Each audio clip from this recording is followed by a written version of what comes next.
Hi everyone, welcome to the ultimate guide to zero waste for beginners. I hope that this video helps anyone who is looking to start a zero waste lifestyle by giving them a few ways that they can start out. If you find this video useful, please make sure to give it a like. Also subscribe to the channel and make sure to share this video so that it reaches as many people as possible. Let's start with personal care, as it is something that we do every single day. Knowing that the very first plastic toothbrush you ever used might still be present somewhere on this earth might be shocking to you, and hence shifting to a bamboo toothbrush is super important. This honestly is no different to a normal toothbrush but can be disposed by composting, unlike the plastic ones. Another switch I'd encourage you to make is to try and shift to more sustainable ways by using tooth powders or even toothpaste tablets. These don't leave behind plastic tubes unlike the common ones and are equally good for your teeth too.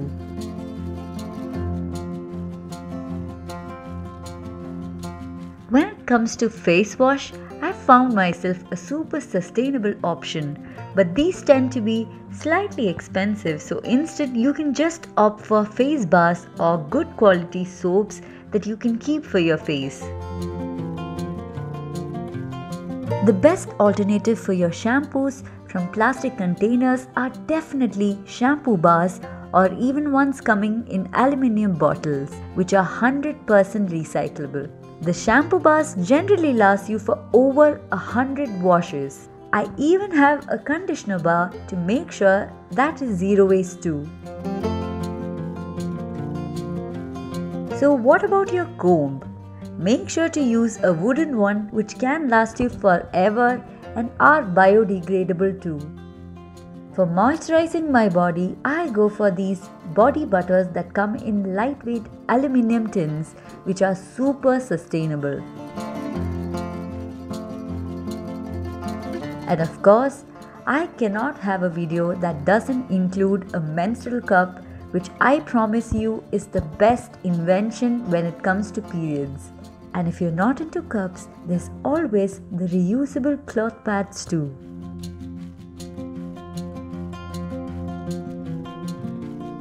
Now let's move to kitchen essentials, another everyday need. While cleaning our dishes every day, we seldom think of the polystyrene that we constantly dispose in the name of dish scrubs. Instead, opt for the all-natural and compostable option of coconut coir dish scrub. Once they are used up, you can just throw them into your compost bin. And what about the dishwashing soap? These days, I'm using a liquid that is completely natural and made by a brand that takes back the container for recycling. Try using glass or stainless steel containers to store your food in the fridge, as plastic has been known to leak slowly into your food over time, so it is always better to be safe than sorry. I'm a huge tea person and I've always opted to choose loose tea powder or tea leaves instead of tea bags, as they always contain plastic lining which makes it wasteful. And make sure to use a steel strainer instead of the plastic ones, as plastic isn't good to use with anything hot.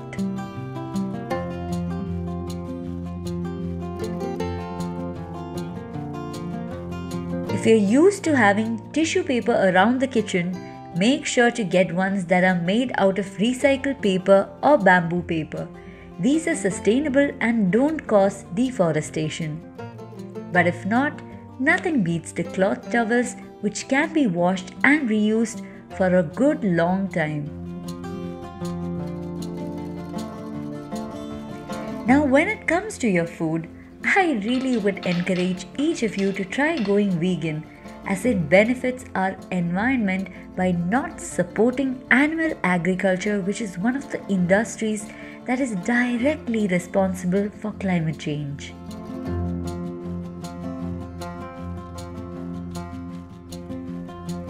Now let's move on to going out. Always carry a cloth bag with you at all times, because you'll never know when you plan to make some purchase and you don't want to be caught having to use a plastic bag. You can even carry some produce bags for collecting any loose grocery items while shopping.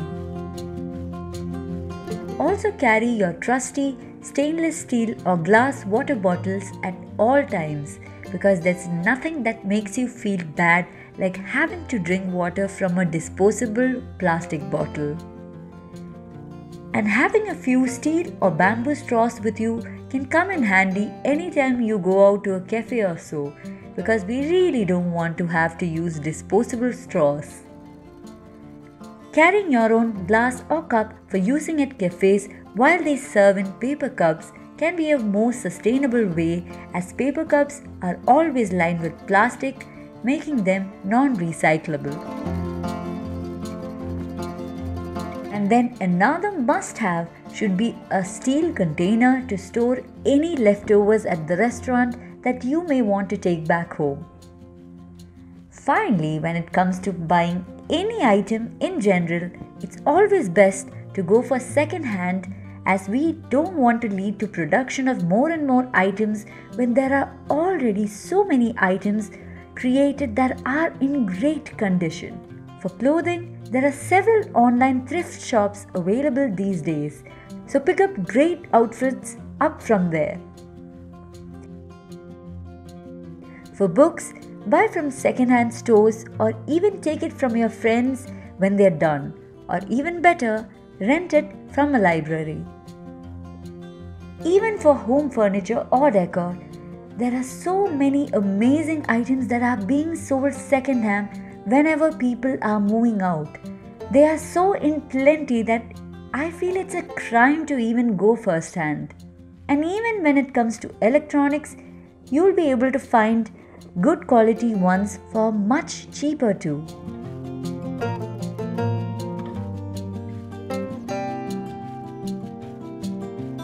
So that makes up for a quick video on some of the ways in which any beginner can start their zero waste journey.